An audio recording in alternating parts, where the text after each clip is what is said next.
Nem toda busca pela verdade começa à luz do dia. Algumas começam na noite, no silêncio, no medo. No Evangelho de João, capítulo 3, está escrito: havia entre os fariseus um homem chamado Nicodemos, uma autoridade entre os judeus. Um homem respeitado. Nicodemos, um mestre reconhecido. Um líder profundamente inserido em um sistema religioso organizado. E o texto continua de forma direta. Este foi ter com Jesus à noite. Nicodemos foi até o Messias à noite porque queria saber mais. Porque algo no Messias o inquietava. Porque os sinais que ele via no Messias não se encaixavam no sistema religioso que ele defendia. Ele foi à noite também porque teve medo. Medo de ser visto pelos seus colegas religiosos do templo. Medo das consequências que aquela busca poderia trazer. E essas consequências eram reais.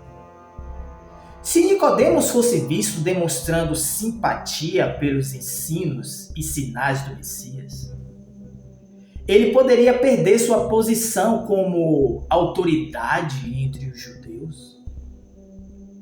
Poderia perder seu lugar no sinédrio. Poderia perder prestígio, influência e reconhecimento. Apoiar alguém considerado uma ameaça ao sistema religioso significava ser desacreditado como mestre, isolado entre os seus e tratado como alguém que havia se desviado. Nicodemos sabia. Aquela busca tinha um custo. Ainda assim, mesmo à noite, ele foi. E o texto deixa algo muito claro. Mesmo indo à noite, o Messias o recebeu. Não o rejeitou. Não o envergonhou. Não mandou Nicodemos voltar, ou só voltar quando ele tivesse coragem suficiente. Pelo contrário, o Messias lhe deu atenção e revelou que o reino não nasce da religião, não nasce de cargo, não nasce de estrutura, mas do alto.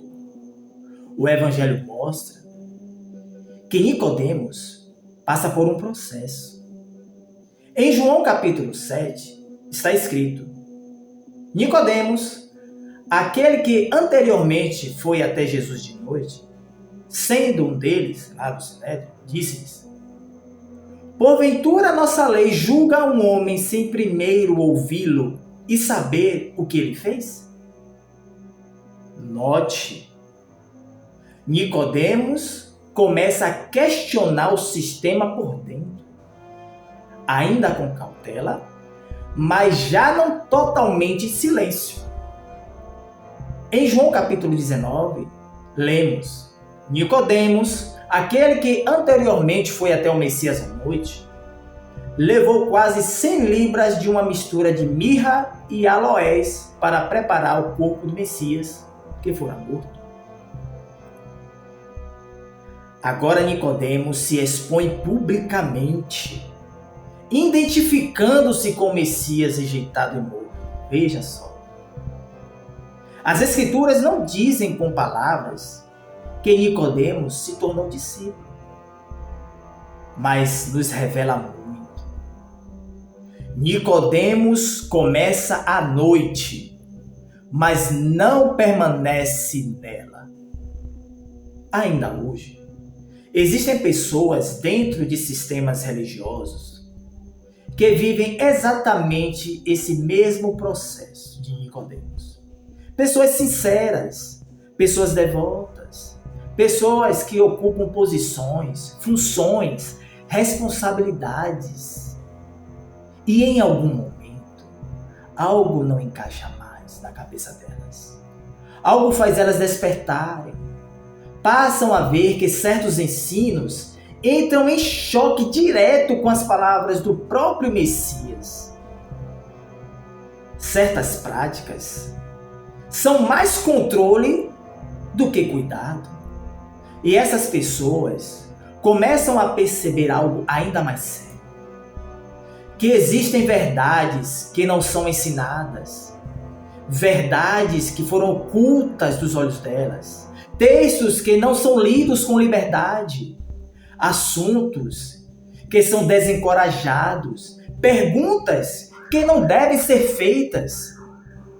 Então, como Nicodemos, elas passam a buscar à noite, pesquisam sozinhas, leem fora dos materiais oficiais, comparam traduções, ouvem outras vozes, não porque querem rebeldia, mas porque querem a verdade. E essa busca também tem um preço. Medo de perder posição, medo de perder reconhecimento, medo de perder família, amigos, comunidade. Medo de serem rotuladas, isoladas, silenciadas. Mas a verdade é esta: ninguém encontra a liberdade do Messias sem coragem. O próprio Nicodemos nos mostra que o despertar raramente começa em praça pública. Ele começa no silêncio, na inquietação, na pesquisa honesta.